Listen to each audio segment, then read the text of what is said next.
Hey everyone, welcome to Catfish Weekly. Thanks for joining us. I know we missed last week due to some illnesses. We still got a few illnesses going around through the Catfish Weekly crew here, but we got Chuck Davidson with us and myself, Chris Wallace, aka Fudd. Tonight we're going to be talking about um, getting started into tournament catfishing. Basically some boat rigging, some live wells, things that might be the basics getting started into. I go into a little bit of some advanced stuff or some better stuff to keep the catfish alive or whatnot.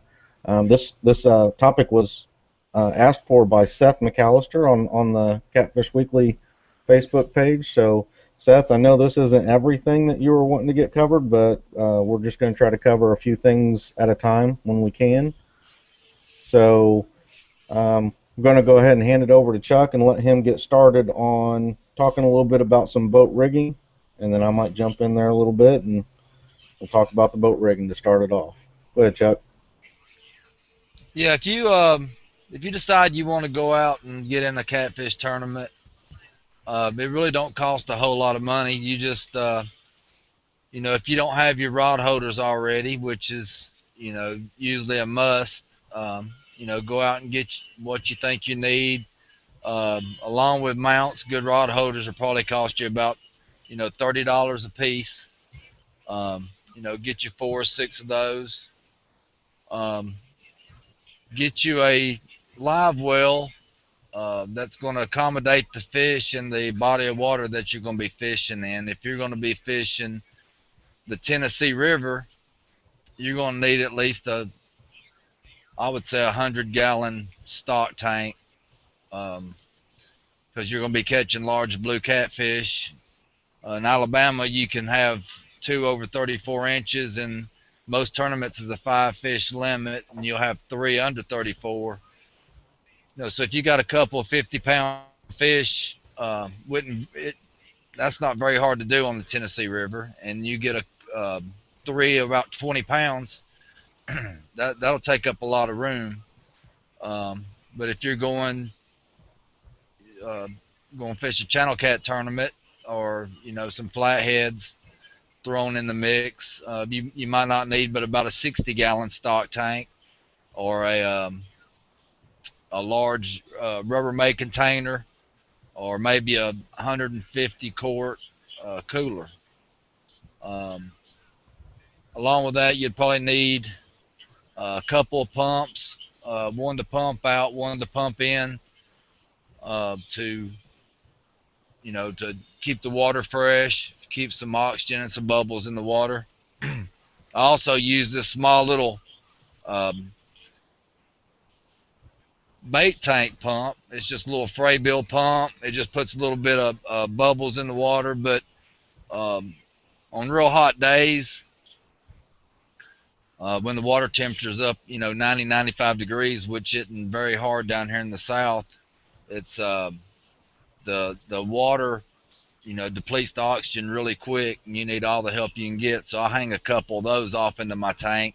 I don't have stones or anything like that in my tank, so that'll help a lot. I just rig my live well up like a regular bait tank in a boat. I have a uh, drain tube on the inside of my live well, and I just put whatever length PVC pipe in it on whatever height I want my water to be in the live well.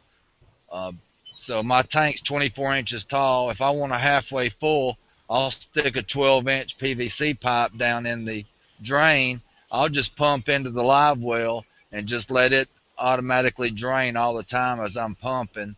And uh, what few fish I've had in it, I've never lost one, and they've always been kicking when I've got them out. Well, before we go much into the live well part of it, can you talk a little bit about some of the other things for rigging for on the boat for catfish tournaments? Yeah, it depends. Everybody says in the summertime, um, leave your anchor at home. Just you don't need it. Just drift fish. But um, I've been in situations before where you're gonna need that anchor even in the summer. So I always bring my anchor with me. You know, electronics is a must these days, especially if you're fishing bodies of water that you haven't grown up around. You need to know what depths. You need to be able to find channel edges, and you need to be able to find bait fish so you'll know where the fish you're targeting are hanging out around the bait fish or whatever. Um, make sure your rods and reels are equipped for the size catfish you're targeting. You wouldn't want to go fish, a catfish tournament with some Zebco 33s if you're going to be fishing on the Tennessee River. Um, but if you go on a channel cat tournament and that's all you got, you might want to throw you some 17-pound line on a Zebco 33, and you might do pretty good just to get out and see how you do. But it's really no fun unless you have the equipment on your boat that's going to handle the size fish that you're targeting, because everybody knows sometime in their life they've got a hold of a fish and it's instantly snapped their line and they're like, I wonder what that was. You don't want to be in that situation. You want to have that equipment on your boat.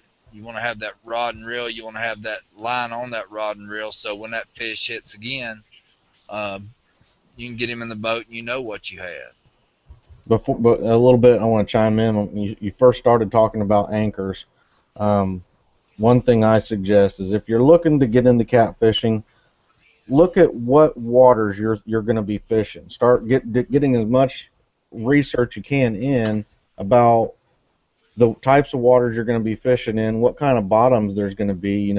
If you want a good all-around anchor, if you want an anchor that's good for grabbing on rock, if you want one that's good at grabbing on sand or gravel, there's different types of anchors out there that are going to do uh, better in different scenarios. Um, I believe myself and Chuck both have a Cat River anchor. It's a really good all-around anchor that can be um, flailed out in different. Doesn't have to be as wide if you want a good, solid, strong grip into some rock or something. But if you got some sand or a muddy bottom, you can take the flanges and push them out and get a little better grip into a softer bottom. But there's other anchor companies like Never Snag, Richter. There's lots of different ones out there. Pretty much it's do like I said, the research about what kind of water you're going to be fishing, or if you just want a good all around anchor. Um, and really look for something that's going to fit you, and then think about the size of boat you have. Different size boat might require a heavier anchor than what one of the companies might offer, so you might need to go something bigger. The type of boat, deep V's, Johns, they're also going to hold a little different with anchors. So just sort of try to figure out exactly what kind of bottom you're going to be using, um, the current that you're going to be in, the type of boat that you have. Take all those things into consideration when choosing an anchor. Uh, yeah. Also, the length of your anchor line, you pretty much want to have. They recommend, I think it's 3 times the depth of whatever you're anchored in. So, say you're in 20 foot of water, they say you should have 60 foot of rope out. I myself don't always go by that rule, but that's the recommended thing to do there. So most of the time, most guys have 100, even 200 foot of rope on their boat with their anchor. Good thing also to keep it up on the front of the boat, keep it all organized. You can go to like a Tractor Supply or Rural King or something like that, and they have plastic round bowl things that you can throw your anchor rope and your anchor in and keep it all up in there and out of the way and as organized as possible. Or even a bucket. Some people put it all in a bucket and throw it in there. But go ahead, Chuck. Yeah, I use a milk crate, which water can drain right out, and it does really good also. Um, I suggest to go purchase a couple different size drift socks and get out and play with them and learn how to use them. Um, they will really help, if, especially fishing lakes. Um, You never know what the weather's going to do. They'll say there's not going to be any wind, and um, they never know what the conditions are going to be, especially on a lake. Most time a lake seems like it generates wind, especially when you get up on the bigger lakes like Gunnersville, um, Wilson and Wheeler. Um, a 5 mile an hour breeze, it can start picking up some big swells, and it's hard to anchor down in the lakes, especially when the wind's blowing the opposite direction, and and you can't afford a trolling motor at the time. But really, a trolling motor is the way to go, especially when the water temperature is up above 50, 55 degrees. Um, Instead of just trying to find the fish and sitting on them and trying to catch them out of a so-called hole or whatever. You can actually maneuver around and drift around and try to find the fish and go to them instead of waiting on them to come to you, which it helps me a lot better. Um, there's been some good trolling motors come out lately. Motor Guide has one that has a little remote control and 55-pound thrust, 70-pound thrust. Minn Kota's got the co-pilot, the iPilot. Um, since I purchased the iPilot, I saved up for it forever. Uh, things like that aren't cheap, and they just don't grow on trees.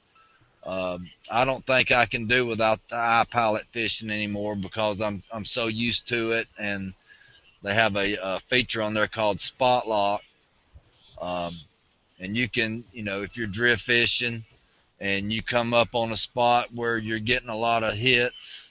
Um, you can hit spot lock and you can stay in that little 5-10 foot general vicinity and see what bites you're going to get. If you don't get any, you can take off trolling again. If a fish starts going after, starts taking your line down while you're drifting, you can just hit the spot lock. Instead of him keep chasing it down, you can just sit for a minute, see if he's going to take it. But that's a really good feature that does not really break the bank. You have to save up for it. Um, but that's probably the biggest asset I have in my boat now is the iPilot. It's not linked to the electronics, nothing fancy like that. It's just a little bit more advanced than a co-pilot. You can save a few tracks on it, go back and trace those tracks later. Um, but you really don't need stuff like that to fish, in the tournaments. It's just after you get something like that, you just get spoiled and don't want to fish without it anymore. Yeah, I'm gonna jump in there on that a little bit since I am sponsored by Humminbird and I have a lot of their top end gadgets that basically that they have out. I have on my boat right now, with the iPilot link being one, the Tarova. I have the 80-pound Tarova. I had the 101 before. I have 1199 fish finder, the 360. A lot of these things you don't have to have them to tournament fish, and just because I have them, I'm not going out there and winning all the time. I mean, it's something where it really does take a lot of time on the water with them, and a lot of sitting at home watching videos, learning, reading about what these electronics and things can do. Um, because you're only as good as what you know about it. If you don't know how to use any part of it, then you kind of wasted your money buying it. If you're not utilizing that equipment correctly, then you might as well not even have bought it. So and it really does take a long time. I mean, I've had 1198 and 1199 going on 2.5 years, and I still can't say that I know everything that it does.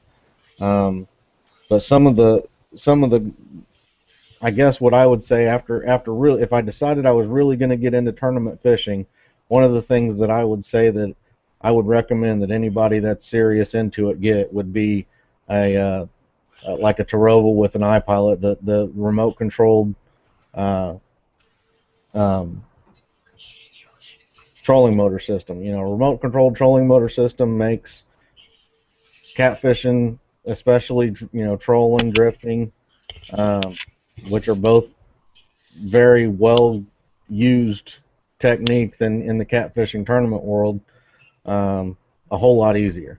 Now, when you take it and you go advanced beyond just the regular trolling and you get into things like I was talking about with the 1199 and the iPilot link with my Tarova, there's things like follow the contour, which is basically it'll show you on an HD map or on your fish finder, your Humminbird fish finder, it'll have a contour line and it'll show you like the 10-foot ledge and the 20-foot ledge or 15-foot ledge, then the 20-foot ledge, then the 25-foot ledge. You can tell your fish finder, I want to run right along across that 20 foot ledge and basically just keep it there. And you can tell it, I want it to go this direction. I want it to go this fast. So I mean, pretty much you can, instead of sitting there and foot controlling a trolling motor to keep you in, an area that you hope is the right area, your fish finder shows you that exact area where that ledge is at. Your trolling motor basically computes everything, does everything for you, drives itself, automatically pilots itself at the exact speed that you want to go. So if you want to be drifting at 0.8 miles an hour, you can tell it, cruise control 0.8 miles an hour on follow the contour on this 25-foot line. It takes you down that line. Now, what I do is I go and if I'm looking for fish, I go starting at the bank and just work my way out until I start marking fish on the fish finder. If I seen, no fish at 5 feet, see no fish at 10 feet, start seeing fish at 15 feet, get out to 20, 25 feet, stop not seeing fish again, I'll probably drift that 15-foot ledge for a while and see how that does for me. But yeah, as far as the electronics, the iPilot, the handheld remote controlled trolling system is almost mandatory in my book. And I know there's for Minn Kota, there's two of the brands that you'd probably come across would be a Power Drive and a Tarova. Um, there's a little bit of difference in the Power Drive and the Tarova. I know one is the deployment system. The deployment system on Tarova is a lot easier than the Power Drive. The Power Drive works. It takes a little, getting used to and some muscle and figuring out how to get that thing to deploy down. And it locks in a lot tighter than what the Tarova does, but it's a little stiffer getting out. So as far as the other features, it's not as much difference. I mean, like I said, I prefer Tarova just for that, but they are mighty expensive. But like I said, they're one of the things that are almost key and fundamental in tournament fishing now. But go ahead, Chuck. Yeah, you know, drift socks, anchoring, um, and a good trolling motor. It just depends on how you're going to fish that day, the time, the time of the year, and if you're going to be fishing a river, a lake, whatever. A lot of times, we'll get out on the uh, Tennessee River. The wind will be blowing 15 miles an hour, big swells. It's blowing upriver, so currents point, spin your boat around. You can use your drift socks to deploy out the back, the current to keep your boat pulled straight. And it'll help the current of fight that wind and keep you from blowing around. Um, I've tried to use that two anchor thing. It's always turned out bad. I never like using a back anchor at all. I really don't like anchoring at all if I can keep from it. But um, a lot what I've been doing mostly now since I've got the spot lock is just instead of controlled anchoring or precision anchoring where I'll find a location that I think's holding fish and you know if I during the winter time and I'm will cast out on them. Now I just use my spot lock and I'll just hover over those areas, which is a lot better. Um, but you know I've seen a lot of guys drift fishing using the hand controlled trolling motors. They don't. I had one. for a long time. It seemed to work great as long as you got, if you've got your rods spread out on the boat, which don't want them too close together anyway. And most guys only use 4 to 6 rods. So if you got one guy in the back of the boat, one guy in the front, um, a hand controlled trolling motor does fine to get you around. You may have to mount a unit up front so you can see, what your navionics, stay on your contour lines or whatever. But um, if you just need something to get started, I much prefer hand controlled over a foot pedal any day. Now, what would you now talking about boat rigging a little bit more? Um, how would you say you set up your rod holders? Like, do you think it's a necessity to have a rod rack across the back of the boat, or No, I don't like rod racks at all. I have a larger T-bar, which it don't stick out much further than the width of my motor. It comes up about as tall as my motor, and I've got it moved in on my deck enough to where when I tilt my motor back, the motor don't touch it because I have got to get to the back corners of my boat very quick. I don't need a rod rack in the way. I don't need to have to pass rods under a rod, all that stuff. So, I have the T bar in the middle. Then I have my two corner locations, and then I move up the boat, 4 feet, 5 feet. I've got two more locations, and then I got two more locations on the front third of the boat. now what I Um, see a lot of the guys in my neck of the woods, you go to a tournament, you're going to see typically six rod holders either on a rod rack or some spread across the whole back of the boat. Then you're going to see a multitude of between 5 and 6 rod holders up each side, to the front. Um, and a lot of guys, what they're doing there is giving themselves a nice spread. Like for you're saying, you don't want too many rods um, close to each other, because when you're drifting, your point is to cover as much water and drag those baits across the biggest space of water as possible, because you're trying to find those feeding fish.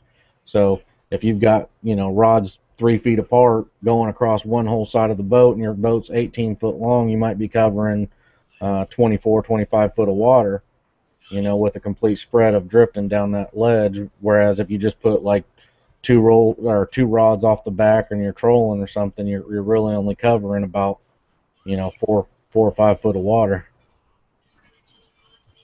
yeah, and you got to think your rods are, let's say 8 foot long.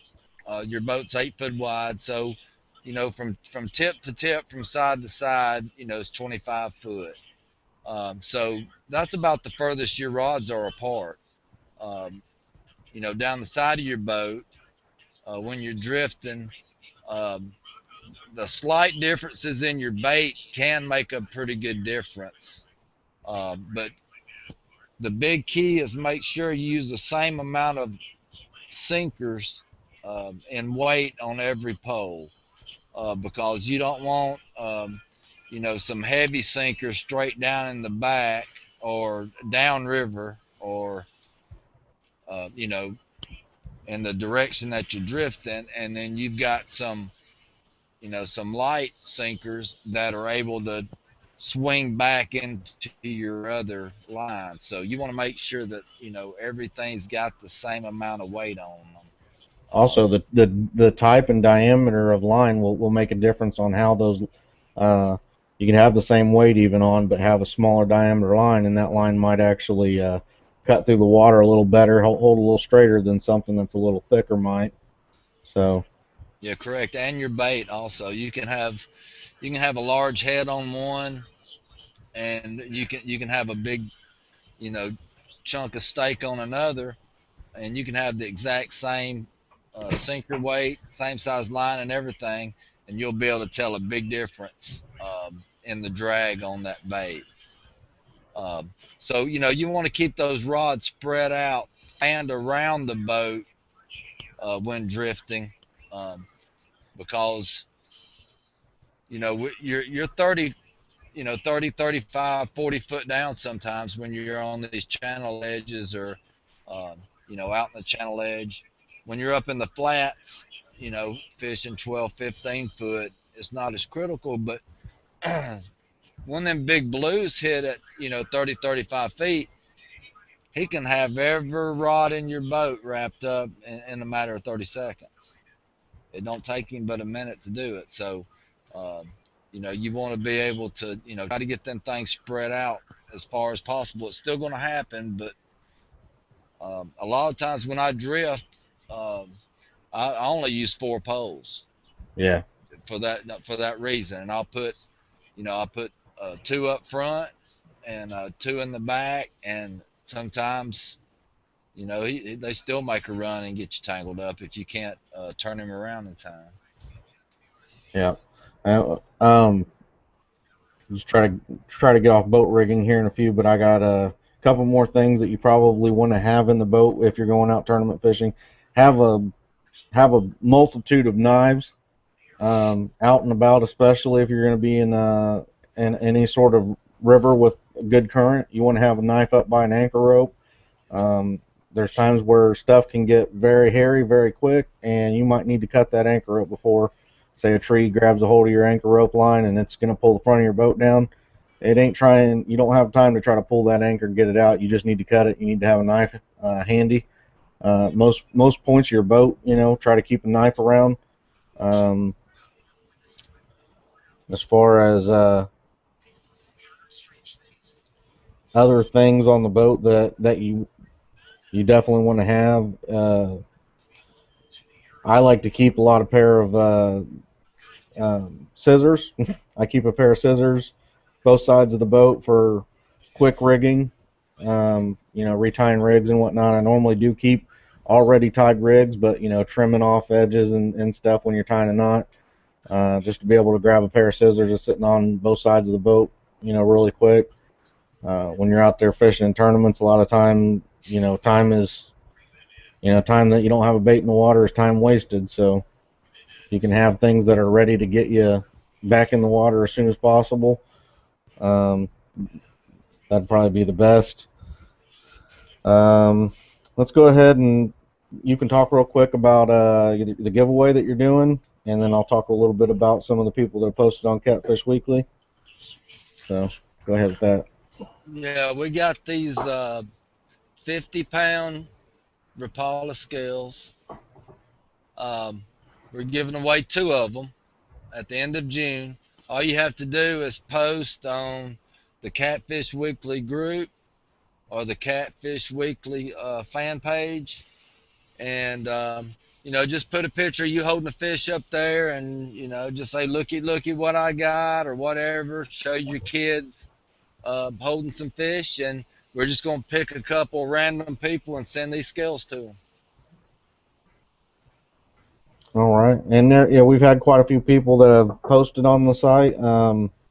Darren Fuller posted. Austin Tibbetts have posted. He's got some nice blues. He posted some pictures of. Josh and his son Dalton. Um, Hackathorn. Dalton got his first little flathead. Posted a picture over there. It was a good job on that. Um, Robert Jackson also mentioned that he loves drinking his coffee and watching Catfish Weekly. So we appreciate that, Robert. Um, probably ain't nothing better, I would have to say. But we want to thank everybody there that's posting on the Catfish Weekly. I'm sure there's plenty more that I posted on there. These are just a few of the random ones that I picked here recently posted. Um, so again, we appreciate you guys watching the show. We hope to keep it going for a long time. And you guys got any thing you want to see on here, just let us know. And keep posting the pictures and posting some stories and stuff on the Catfish Weekly Facebook page. We appreciate it. Going on, we're going to talk a little bit now about the live wells. And before we get going here, I'm going to do a screen share just to I know that Chuck had already talked a little bit about the different kinds of woo to Millennium. All right, catfish live wells. You're going to see on my screen here for the Google images. You type in catfish live well. A lot of what I make is this first one here, which is a truck box. You can go get them at Tractor Supply Company. You can buy them off Craigslist. Normally the used ones off Craigslist, you're going to need to do a lot of cleaning to get those to work. But you know the new ones are better. So you can get one that's normally they're a little more expensive. They're $200 or so for those 45, 55 ones, and they're normally about 20, 25 inches wide and deep. But they make, I think, an excellent live well. Um, you can permanently mount pumps into and out of, and they do take up a lot of space in a boat. But then again, for tournament catfishing, just about every live well that you're going to use is going to take up a good amount of space. The other options that you have are something like this right here, which is a like a horse trough. This is um, a 100-gallon. Is that what you call it, Chuck? Is a horse trough or Yeah, stock tank. stock tank? Yep, 100-gallon stock tank. About an 80-gallon stock tank is about minimum for what I'd say. I mean, because you're not going to fill these all the way to the top. I mean, you never should need to fill them all the way because that's going to be a lot of weight. And also, if you get going up and down the river with any speed whatsoever, you hit any wake, a lot of that water is going to be all over the place. So normally you fill them up about halfway. You can do different things, put filters on them, inline filters like an Aqualung, or you know, building your own type of filter that would work for it. But you can do it two ways. You know, a lot of guys will take that stock tank and they'll build a lid like this guy here has done, a wood lid for them, so they can use these also as a bait tank. You know, for their bait when they're getting ready for tournaments, and then when they catch the fish, they throw them in there with the bait. Some guys will take those hoses or PVC pipe and they'll run them on the inside and drill the holes in them to run like a spray bar. I myself have not found that to be a very effective method of aeration. Matter of fact, this picture here is a video of mine in my garage from one of the first ones that I made. But you can actually go and have a custom live well made for your dimensions to fit there. But there's a lot of boat companies out there now that are starting to make catfish tournament ready boats that are 80 and 100-gallon live wells in them. So the other option that you can do is a cooler, like a 150 quart cooler, even a 120 quart cooler, depending on what type of catfish you're going for. If you're going for like channels or something, you know, 120 quart cooler might do all right. I'd probably say about 150 quart cooler be the minimum for a live well. You can normally go to about any Walmart and get that 150 quart cooler for, I want to say $60 or $70. I'm not entirely sure.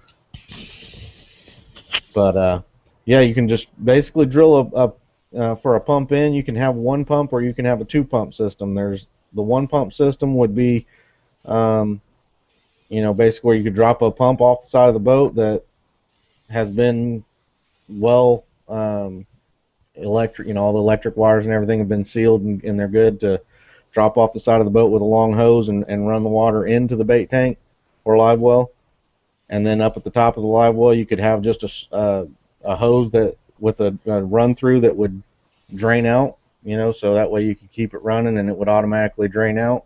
And then you can take the hose and put it on the inside of the live well and pump all the water out when you need to get it out faster and do a water change that way. It's a little bit slower, but a little bit more cost effective if you're just starting out.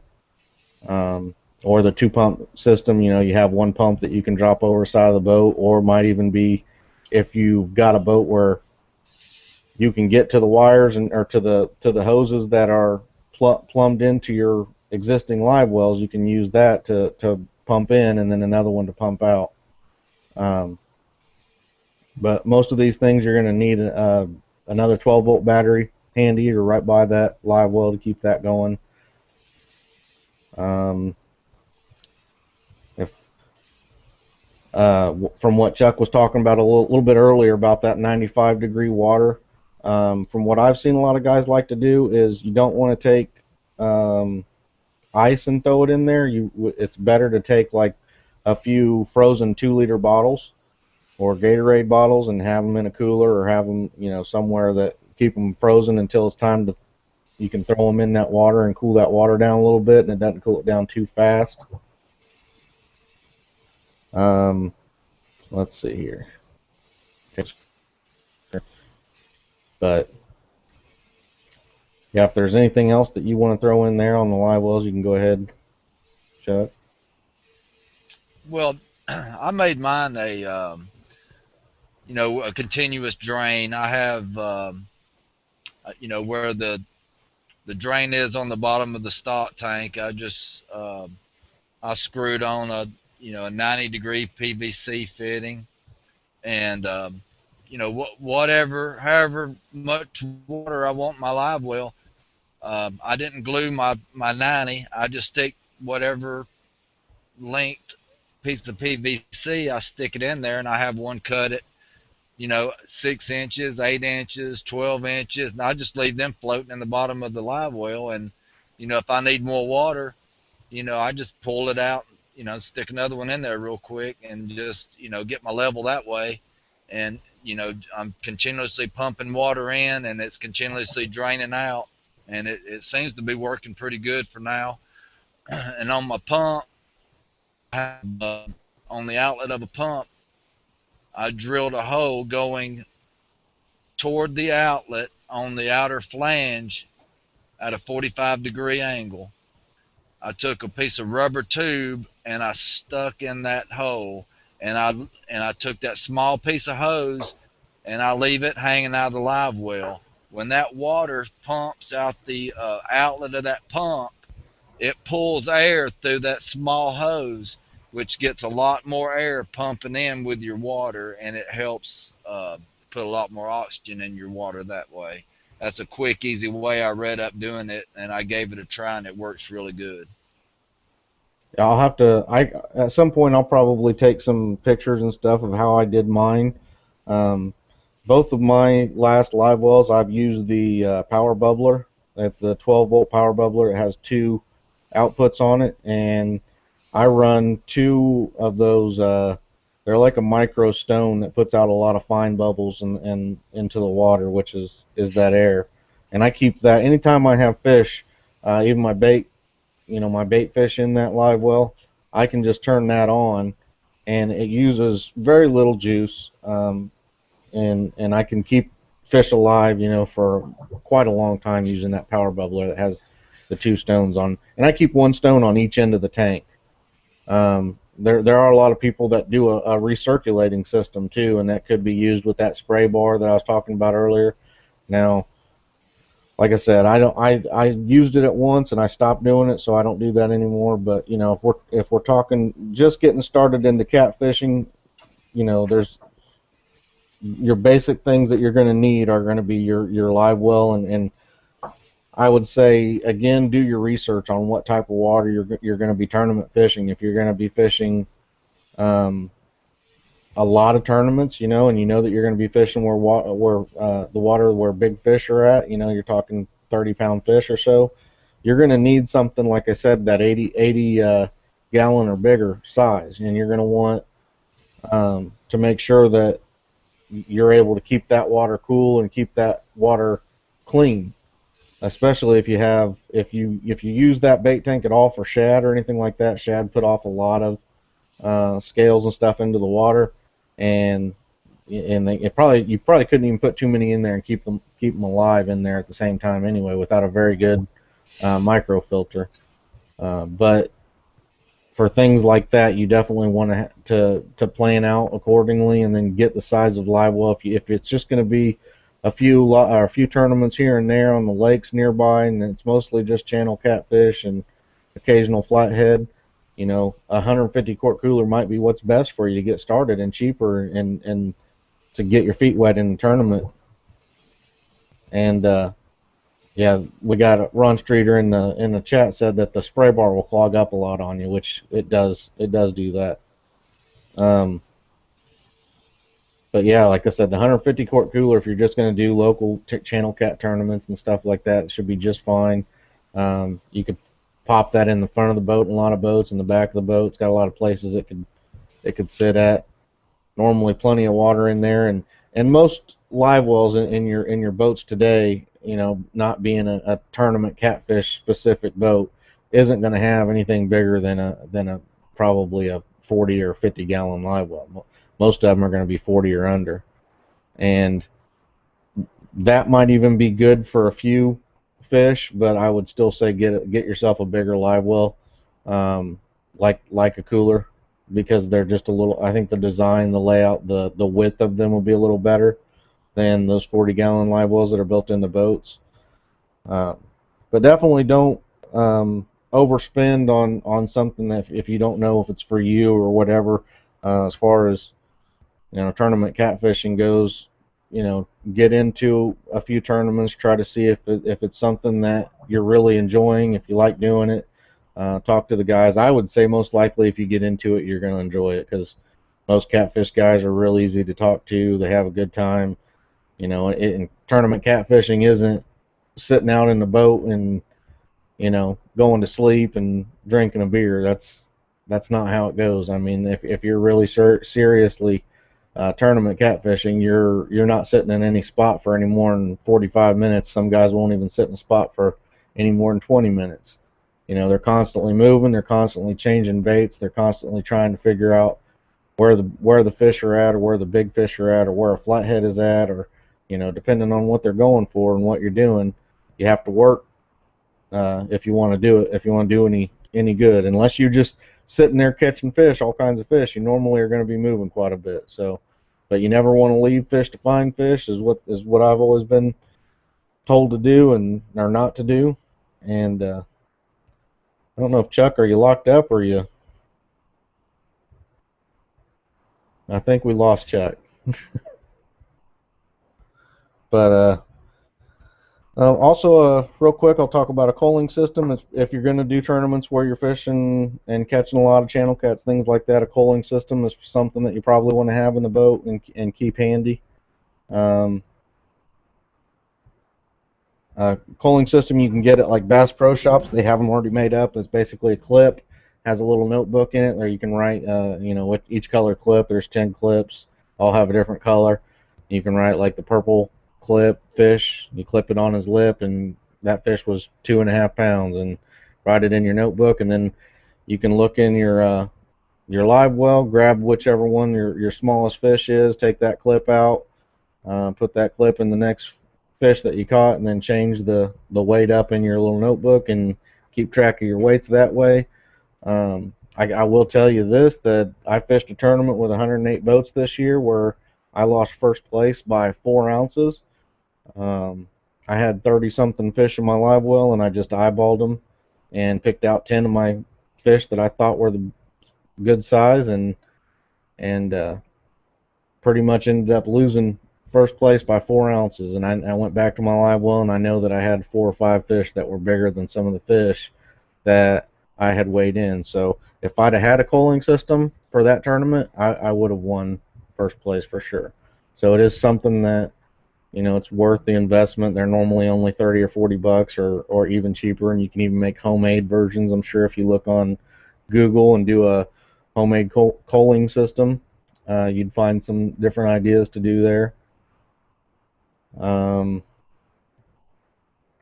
yeah, also, Ron had a good comment about if you're using that cooler as a live well, keep that cooler lid cracked a little bit. You got to remember that the oxygen that is released from the water, the carbon monoxide that's released from water, I don't know, but whatever it is, it will build up in the lid and in the air pocket of that cooler, and will also kill off the fish because that air is not being refreshed, and so you want to make sure that cooler lid is cracked or opened every once in a while, and get some fresh air in there. Maybe even drill some holes in the top of it, something like that, just to help keep the air circulated that's in there. Um, I believe there's a lot more that we can go into on live wells. There's adding oxygen infusers, small oxygen tanks that people put on their boat, help keep them alive, salt, a lot of different other things that are more advanced. But I think we're going to go ahead and call that good for this show tonight. I'll go ahead and let you guys know again that while each one of us individually are sponsored, the show itself um, isn't sponsored by any product or company or anything like that. We're basically just trying to help spread information on catfishing and have a good time and get people interested in it and really just not have all the politics and everything. As far as in the catfishing world, there's a lot of things going on. It looks like we got Chuck back here, but um, again, we do have some advertising space on catfishweekly.com. It's $50 for 6 months and $30 for 3 months, and you pretty much can, if you don't have the image, we can help you. I can help you get an image made for your company and get that put up on there. We want to thank Indiana Hunter and Black Horse Custom Rods right now are two advertisers that we have on the site right now. So go make sure you support our sponsors. Go check out their sites. Indiana Hunters um, just posting videos of catfishing and hunting and things like that in the state of Indiana. They're doing a lot of things right now, and he's a good guy. So go give them a visit and subscribe to him on YouTube, things like that. Again, Black Horse Custom Rods, Lyle, on the show here. Great guy, makes the best rods out there, best custom rods you could get for your money. So go check out his website. If you think you want to get a custom rod made, call him up. He'll get you set up for what you need. He won't just sell you something that he doesn't think is going to be right for you. So get it all customized just for you. So I'm basically just closing out here, Chuck. Is there anything that you wanted to go over before we go? Go ahead and do your closing statement. Yeah, I just want to remind everybody, Alabama Catfish Trail. We're going to be on Hoyt Lake July 12th. It's going to be a night tournament from 5 p.m. to 2 a.m. We're going to be launching out of Birchfield State Park. It's a really good fishery. The current 120-pound blue cat state record that just came out there a couple years ago. There's been some really nice fish coming out there, so I hope we have a pretty good participation on this. If you want any more information, you can just go to Alabama Catfish Trail on Facebook, and everything you need to know is on there. That all you got? Yeah, that'll be it. I also wanted to make a quick note that Troy Jins, a guy, he's a cameraman and a good guy that I met down in Alabama when I went down to fish with Jonathan Herndon on catfish, maximum catfishing. I got to meet Troy Jins. Well, he's ended up gone missing about a week and a half ago. He's not been seen or heard from. Everybody's hoping that he's okay, and I want to put it out there that we're hoping for the best outcome on this. We hope Troy's found safe and everything turns out good, and we're here for you. If there's anything we can do, let us know. Besides that, I think we're good. So as I tell you every week, make sure you stay out of my spot. See you next time.